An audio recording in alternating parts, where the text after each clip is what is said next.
Lyca production Subaskaran மற்றும் red Jain movies தயாரிப்பில் உலகநாயகன் கமல்ஹாசன் நடிப்பில் பிரம்மாண்ட இயக்குனர் சங்கர் இயக்கத்தில் இந்தியன் 2 உலகமெங்கும் வெற்றி நடை போடுகிறது.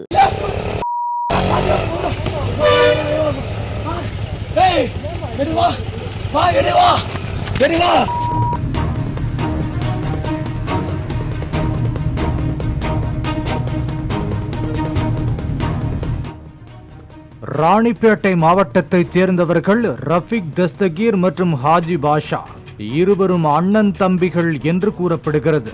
சமீபத்தில் செங்கல்பட்டு காஞ்சிபுரம் சாலையில் உள்ள சார் பதிவாளர் அலுவலகம் எதிரில் ரஃபீக் தஸ்தகீர் மற்றும் ஹாஜி பாஷா ஆகிய இருவரும் குடிபோதையில் ஒருவரை ஒருவர் தாக்கிக் கொண்டிருப்பதாக போலீசுக்கு தகவல் அளிக்கப்பட்டுள்ளது.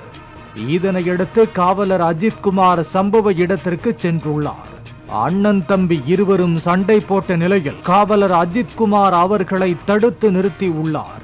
மேலும் காவல் நிலையத்திற்கு அழைத்து செல்ல இருவரையும் இருசக்கர வாகனத்தில் ஏறும்படி காவலர் அஜித்குமார் கூறியுள்ளார். உடனே அண்ணன் தம்பி இருவரும் காவலர் அஜித்குமாரை கண்மூடித்தனமாக தாக்கியுள்ளனர்.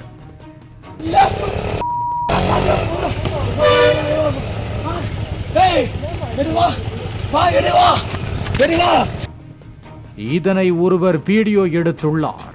வீடியோ எடுப்பதை கண்ட ஹாஜி பாஷா ஆக்ரோஷமாக கத்தியுள்ளார். தகவல் அறிந்த சில காவலர்கள் அண்ணன் தம்பி இருவரையும் கைது செய்தனர்.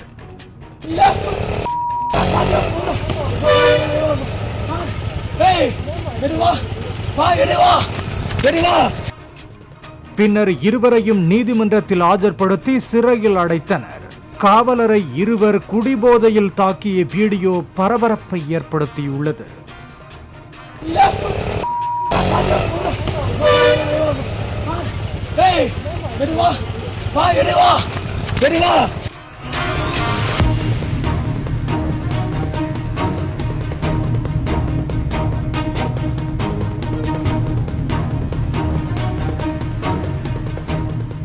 லைகா புரொடக்ஷன் சுபாஸ்கரன் மற்றும் ரெட் ஜெயின் மூவிஸ் தயாரிப்பில் உலகநாயகன் கமல்ஹாசன் நடிப்பில் பிரம்மாண்ட இயக்குனர் சங்கர் இயக்கத்தில் இந்தியன் 2 உலகமெங்கும் வெற்றி நடை போடுகிறது.